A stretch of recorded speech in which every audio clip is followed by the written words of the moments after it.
This is my first time here in Texas, and quite frankly, I'm baffled. I was expecting this place to be warm, if not hot, but it's very cold. This morning when I started driving, it was -3 degrees Celsius. And I was expecting this place to have arid and rocky landscape like what they show in the movies, but clearly there's more greenery here than where I come from back in India. And I was also expecting this to be the wild, wild west, right? Whatever happened to that? Everything here is prim and proper and civilized.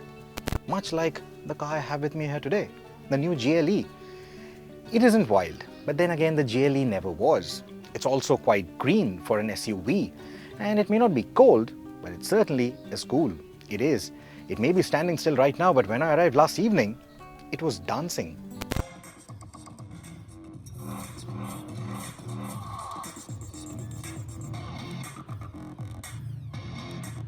We'll come to this dancing bit in a bit. Before that, let us take a closer look at the design of the new GLE. The third generation GLE has been around for quite a while now, and in that time, it has become the highest selling SUV for Mercedes-Benz. That success is also one of the reasons why the all-new GLE looks so similar to the outgoing car. If it is working well, why change it? Well, I find that approach polarizing, and frankly, I expected a more significant design change to go with a generation change. That said, there's no denying the fact that the 4th generation GLE seen here looks equally handsome and comes across as a larger SUV now, which it is. Unlike most SUVs that aim for an aggressive and imposing design, the GLE maintains its elegant demeanor even in this generation. Where it sees a major design change though is on the inside. The cabin is now plushier than before. The materials look and feel better, and the dashboard and the center console has reduced visual clutter.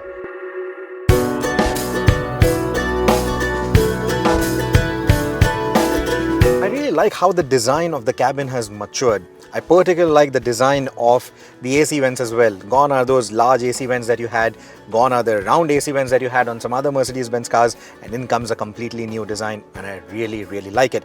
But what I like more is the design of the instrumentation and the infotainment. It's now this one seamless screen like you have on the S-Class or certain variants of the E-Class. But with this car, it goes a step ahead. It's not a command infotainment system anymore. This is the all-new Mercedes-Benz UX, the MBUX, and there are some brilliant features on offer. First of which, like your smartphone, like your new devices, there's now a guest profile. Earlier, you only had the memory seats to set different seating arrangements for the different people who are going to be driving a car. Here now, you can actually create a new profile.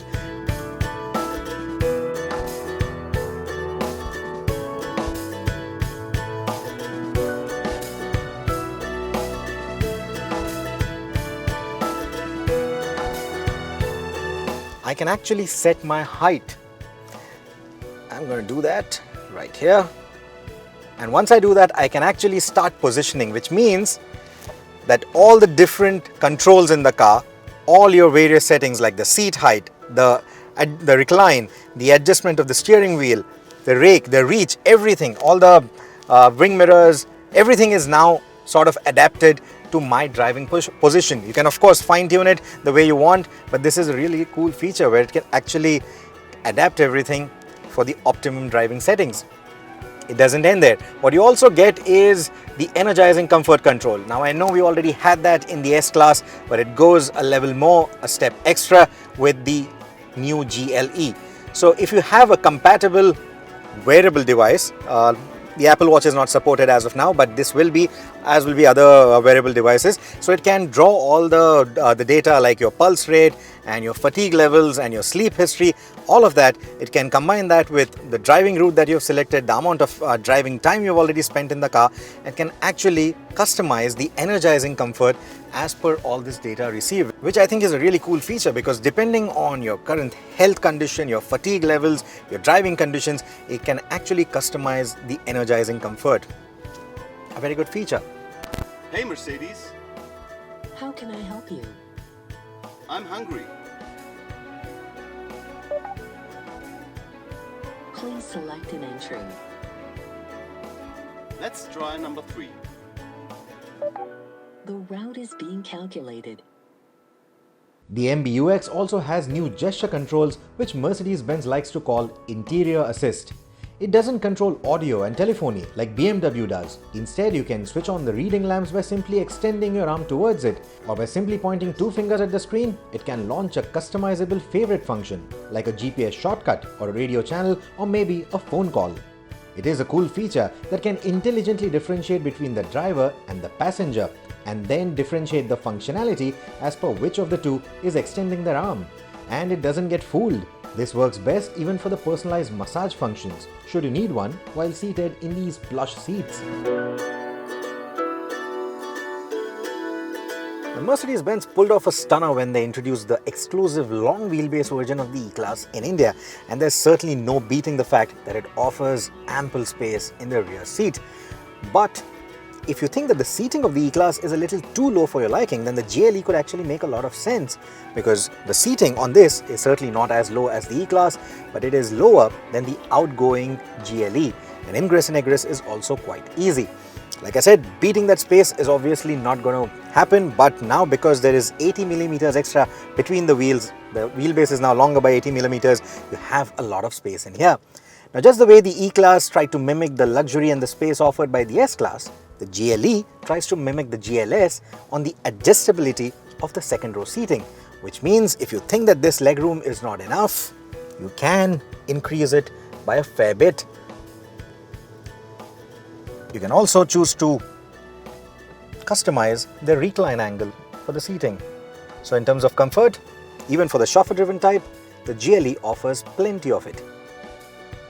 What's more, there's now a third row of seating, though it's good enough only for kids, or in this case, the new kids on the block. The third row seating will also be the USP for the new GLE, and when stowed away, they can make generous room for the boot, which is however lesser than the outgoing car.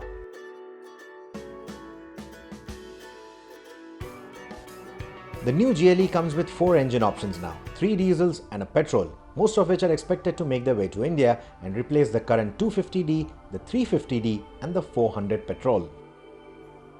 There is a bit of a nomenclature change. Don't worry, they're still calling it the GLE, they haven't changed that, but the 250D now graduates to a 300D.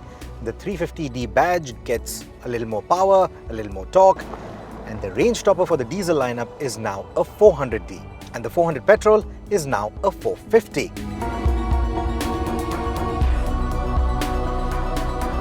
These are the same OM654 and the OM656 4 and 6 cylinder diesel engines that currently power the C300D and the S350D, and they work exceptionally well in the GLE too.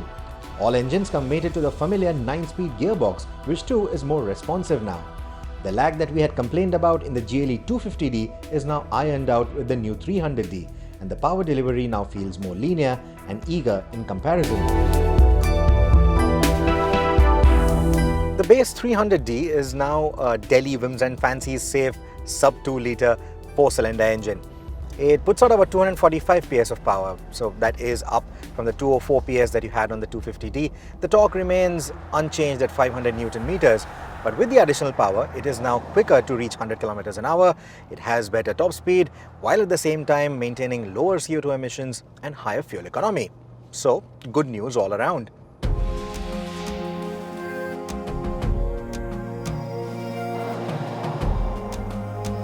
Ditto for the new 350D, which now has an output of 272 PS and 600 Newton meters, which is in the same pin code as the S350D. But chances are that Mercedes-Benz might skip that altogether and go with the 400D. And the numbers on that are impressive. Power is 330 PS, torque is 700 Newton meters. It is Bharat Stage 6 compliant. It is lower on CO2 emissions, higher on fuel economy again, and goes from 0 to 100 in 5.8 seconds. That brings it very close to the performance offered by the 6-cylinder GLE 450 petrol, which churns out 367 PS of power and 500 Newton meters of torque to go from a standstill to 100 in 5.7 seconds. So why even bother considering the petrol variant, when the diesel motor with all its torque is better suited for the load-bearing nature of an SUV? Well, simply because the new M256 petrol engine feels on par with the diesel in terms of its in-gear acceleration too, thanks to an additional dollop of 250 Newton meters that it receives with the EQ boost function. The EQ boost comes courtesy of the integrated starter generator, which also allows other hybrid functions like coasting and energy recuperation. So all the 6-cylinder variants, the 350D, the 400D and the 450 petrol, can be optioned with a 48-volt electrical subsystem. And like all new cars that get this kind of a 48-volt electrical subsystem, there's a range of new possibilities that now open out for the GLE. The biggest one of which is the EABC, or the Electric Active Body Control. This essentially uses air springs at all the 4 corners, and these are electrically actuated and not hydraulically actuated on the older airmatic suspensions. So it is able to give you the magic body control that you had on the S-Class in a more efficient and a quicker manner, which is a big deal. It also uses other systems like the rear biased 4MATIC all-wheel drive system or a brake-based torque vectoring system to open out a new range of possibilities in terms of its off-road capabilities. To show you that, I have to demonstrate by bringing the car to a complete halt because we don't have an off-roading track here, which is what I'm going to do right now. So let us just pretend that we are not on flat ground. We are stuck in a sticky situation, maybe like slush or on a sand dune. So this car can actually rock itself out of that situation. All you need to do is select the off-road mode if you aren't already selected, and then go into damper control to pull up the off-road assistant.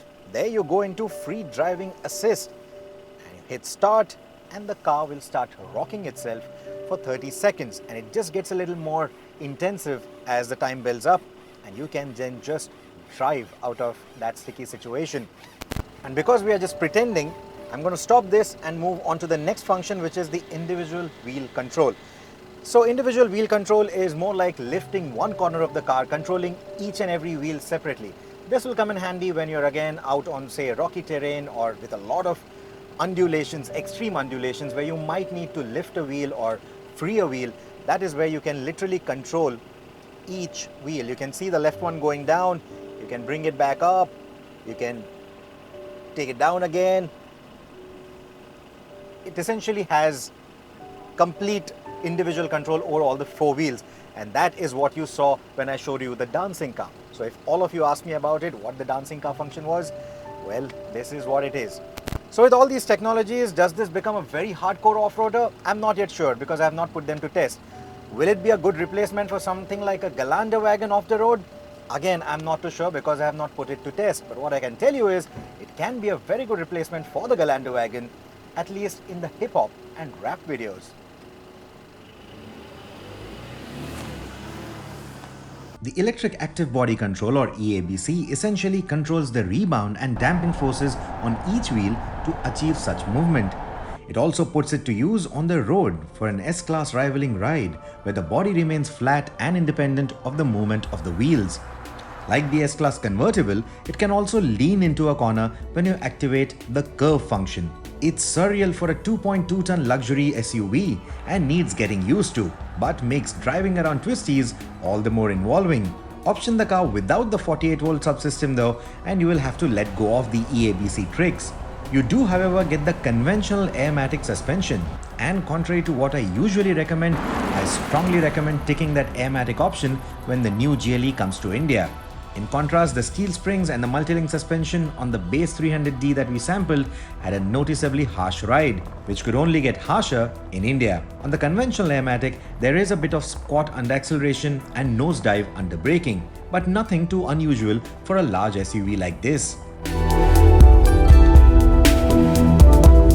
GLE also gets a plethora of safety technology and enhancements. The chassis makes generous use of high and ultra-high strength steels and is designed for much improved structural safety than the outgoing car. Mercedes-Benz has also improved on its radar guidance assistance and safety systems and trumps its stablemates by integrating additional radars on either side of the car. The lane keep and the adaptive cruise control assists weren't as consistent in their behavior compared to what we have experienced in some of the other Mercedes-Benz cars on the German Autobahn, but we believe that this was more of a prototype shortcoming than a design flaw.